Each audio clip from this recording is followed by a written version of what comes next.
mais quebrantado e muito mais reluzente. Vamos falar de coisa boa?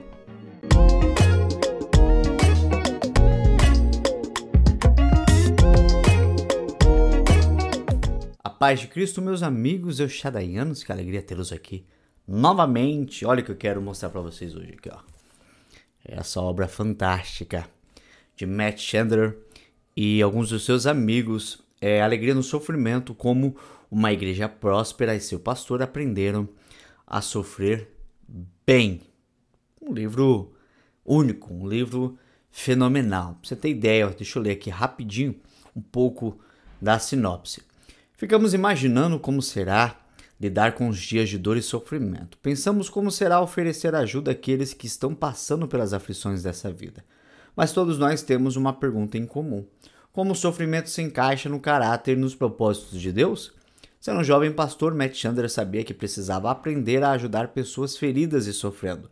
Dedicando-se ao estudo das Escrituras e aprendendo das suas ovelhas na igreja Village Church, que permaneceram alegres em meio ao sofrimento. Ele próprio teve de pôr em prática aquilo que aprendeu. Essa é a emocionante história da luta de Matt, acometido de um tumor no cérebro potencialmente fatal, mas também é a história daqueles que o ensinaram e ainda ensinam a caminhar com alegria no sofrimento.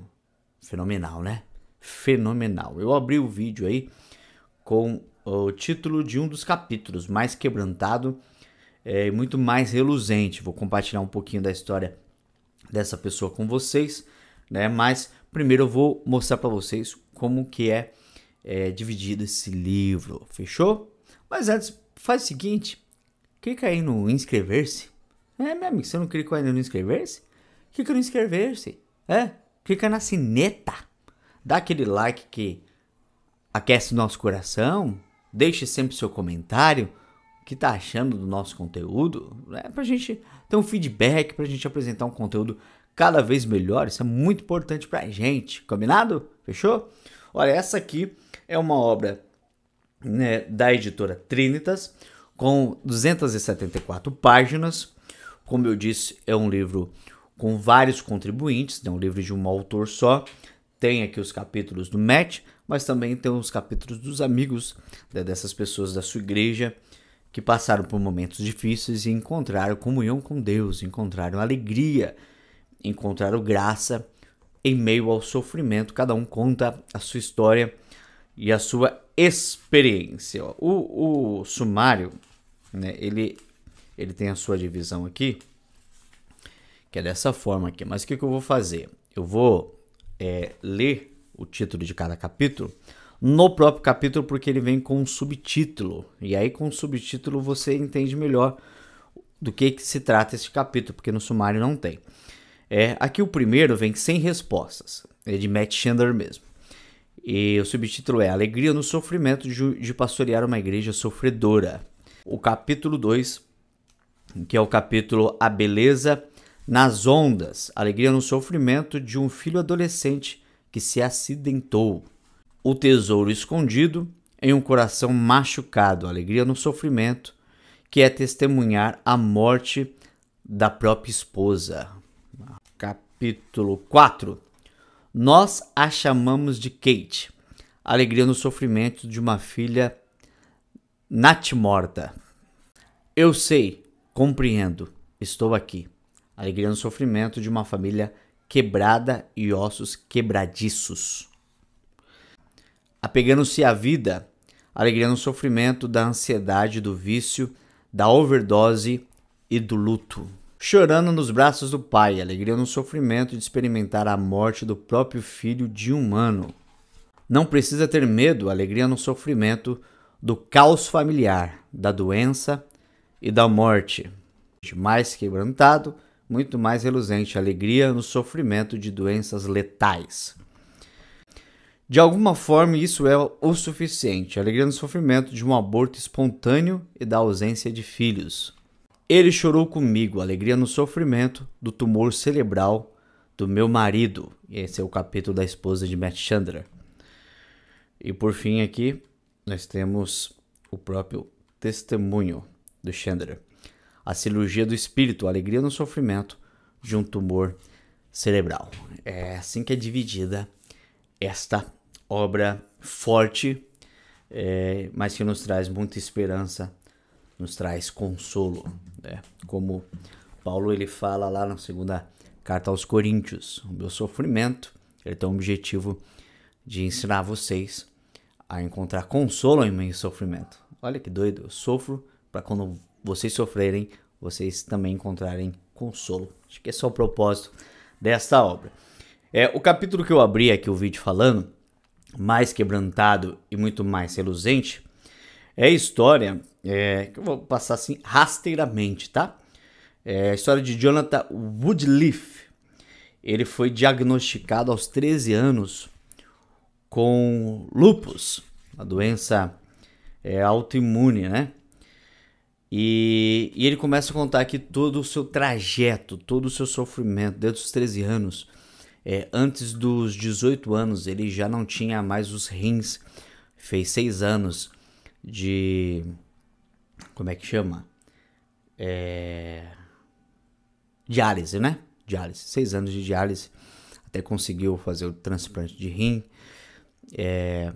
E nesse trajeto, nessa caminhada, sempre chega aquele momento em que a pessoa começa a se questionar se ela fez algo de errado. Será que eu fiz alguma coisa de errado, né? Por que eu tô passando por isso? Aquela coisa toda. Sempre no meio do sofrimento há esse questionamento. Senão alguém que diz, né? Você acaba se fazendo.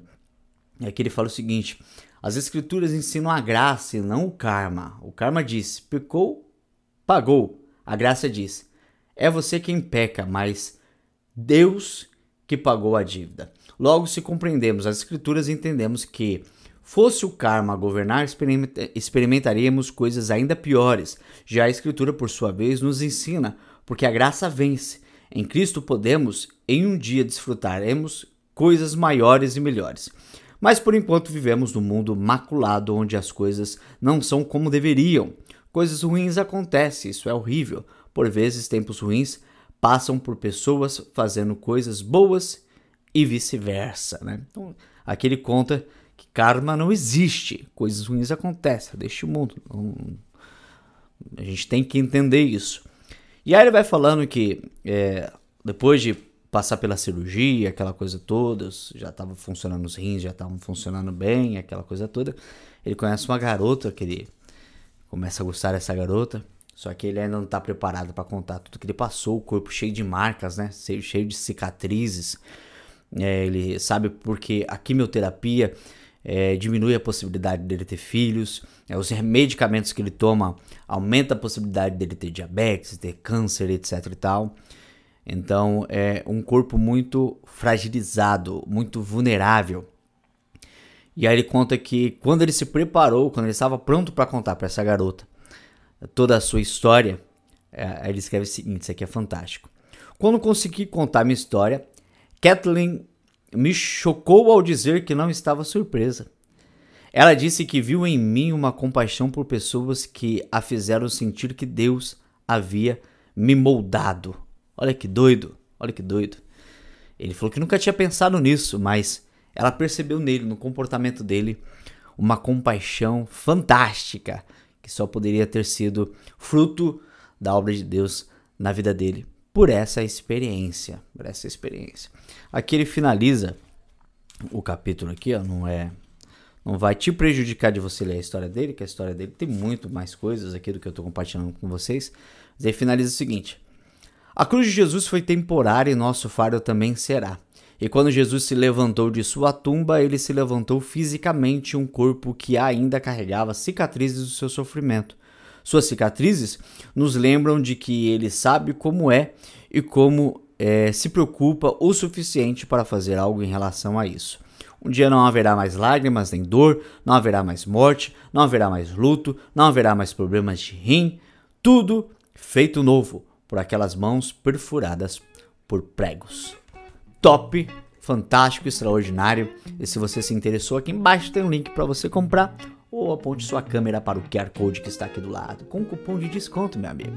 Que a gente sempre pensa no seu bem-estar. Obrigado por ficar até aqui mais uma vez e até a próxima.